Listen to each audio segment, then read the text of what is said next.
Thanks very much, Mr. Walker, and to all of the folks here who are part of this. I just want to say congratulations and how much we appreciate you taking some time out on a Friday afternoon to show us around. And I just want to reiterate a couple things I said when I was sitting over there. The first is, when we first started this early college program, there was a big concern that this would only play to the top end, right? That most of the kids and the schools that got involved in this would be schools and kids who would normally know a lot about college and come from schools where everybody went to college to begin with. That is not what's happened. The vast majority of the kids in the schools that have really invested in this program are schools where kids in many cases would be first generation to go, very similar to the stories that many of the kids here today told.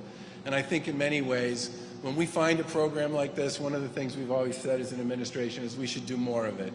And it bothers me that only about less than 10% of the high schools in Massachusetts participate in this program.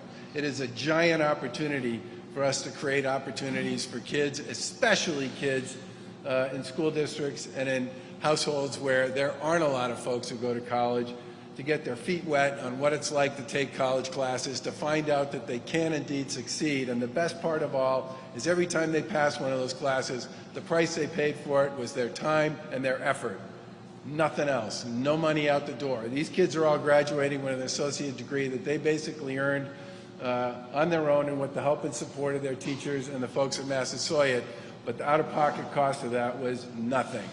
And that is an incredible head start for kids as they make decisions about how to go forward, both in terms of knowledge and understanding about their ability to do college-level work, knowledge and ability for colleges that they're applying to know and understand that these kids can do college-level work and to get it all done and put it all away in their pocket, having not had to take anything out of their pocket in the first place to pay for it. And New Heights is really just crushing it here. I think the fact that so many of their seniors have been part of this program and so many of them are graduating with a ton of credits is a wonderful thing. But we need to do much more of this, and I would really like to see the legislature step up and partner with us on this. We've asked for more money for the last 3 years for this program. We haven't gotten it.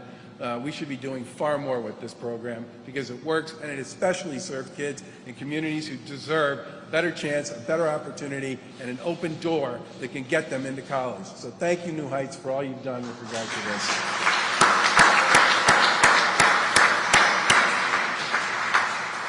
Questions?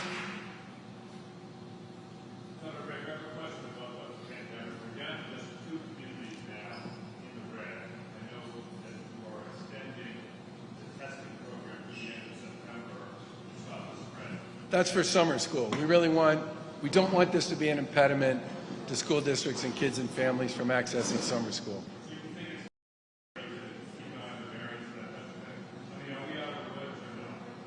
Well, I mean, COVID is worth respecting at all times, right?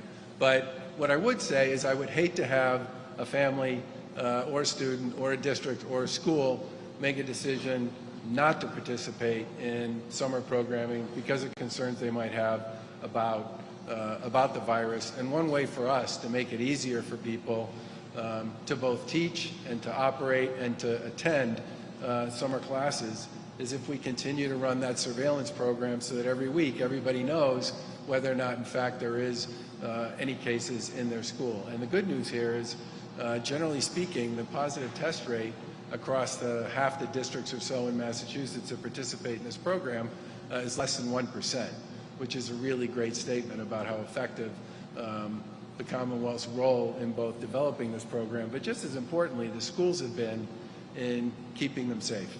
Are you psyched by the fact we've gone from 226 in the red? Oh, we had 266 at one point, didn't we? Yeah. Well, I think one of the things we talked about very early on in one of our press conferences about this was that we felt we were in a race against time, and we needed to get people vaccinated and vaccinated as quickly as we possibly could, and especially to get what we considered to be, the most vulnerable populations, folks with comorbidities, seniors, folks in long-term care, people in congregate settings,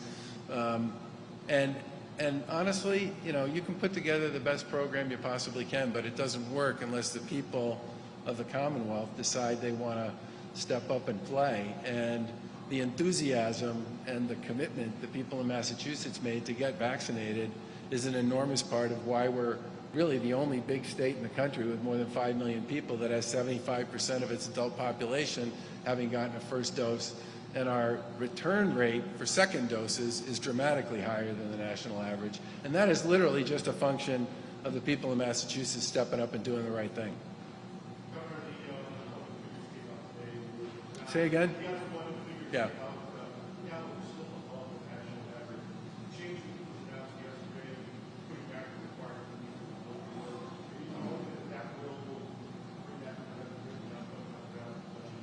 Well, I think the whole process associated with people finding their way back to work and employers finding employees is going to be one that, you know, to use an old phrase, is going to be a little bumpy.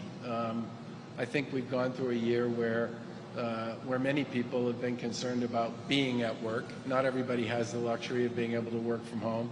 And I think as the virus has dramatically receded, as most people who are of working age have gotten vaccinated, it makes it a lot easier for folks to take the step to go out and find a job and go back to work, maybe to a job that's similar to the one they had or a different one. I think what we're going to do is everything we can to support people who want to go back to work with a lot of activity in our career centers and a lot of activity in our reemployment programs, and we'll do everything we can to. We actually found during the pandemic that putting lots of employers who were looking for people together with lots of people who were looking for work and doing it virtually, we could actually connect a lot more of those people together than we could normally do it when we traditionally did it all in one place, face to face. But I think as the case counts continue to go down, as vaccinations continue to go up, I think more and more people will get comfortable with quote unquote going back to work. Some parents and students are upset that educators don't want to hold students back a grade, even though they failed because of all the challenges from Yep. online learning. They feel like this was just a lost year. What do you say to that? Is there any statewide recommendations to schools about holding kids back? We've had some conversations with the commissioner about this.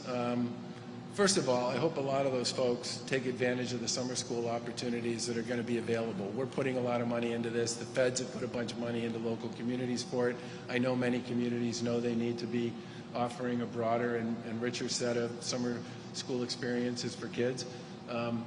But I do believe that if a parent believes that their child is not ready to go on to the next year, then that has to be taken extraordinarily seriously in making decisions about what your class size looks like.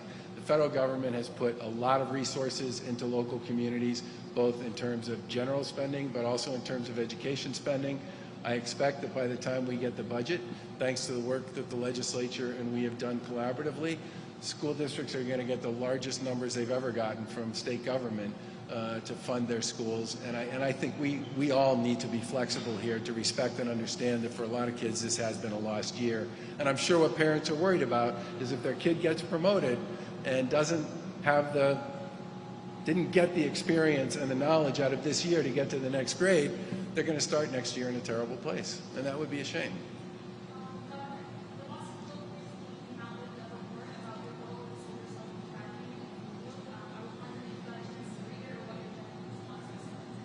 Well, what happened at the Holyoke Soldiers Home, and I said this back in the beginning when the story first became known to us, was a terrible tragedy, and it's on us. And that's the reason why we hired a former U.S. attorney to do a thorough investigation where he had 100% carte blanche to do that investigation on what happened, why, what his findings were, and what we should do to follow up on that.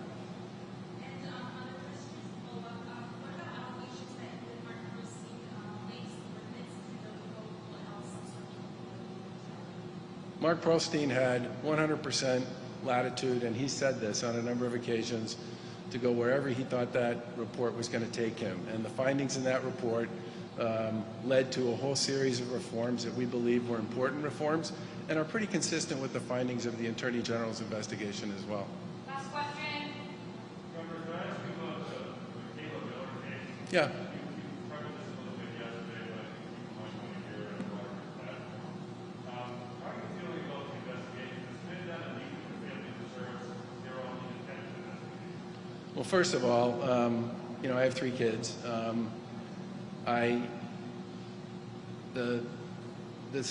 The circumstances surrounding Michaela Miller's death, I can just say as a parent, are horrifying, and I feel terrible for the family, no matter what associated with this. I've said publicly that Marion Ryan is a person of high integrity who I think most people believe, and I would agree, has done a very good job as the district attorney there for a very long time. I think to the extent that you could do an outside, and her investigation is still ongoing as I understand it. If there were to be some sort of an independent review of that or a separate investigation under current state law, that would be something that would have to be worked out between the district attorney and the attorney general. Under state law, that's really the only place you can go. Thanks, everyone.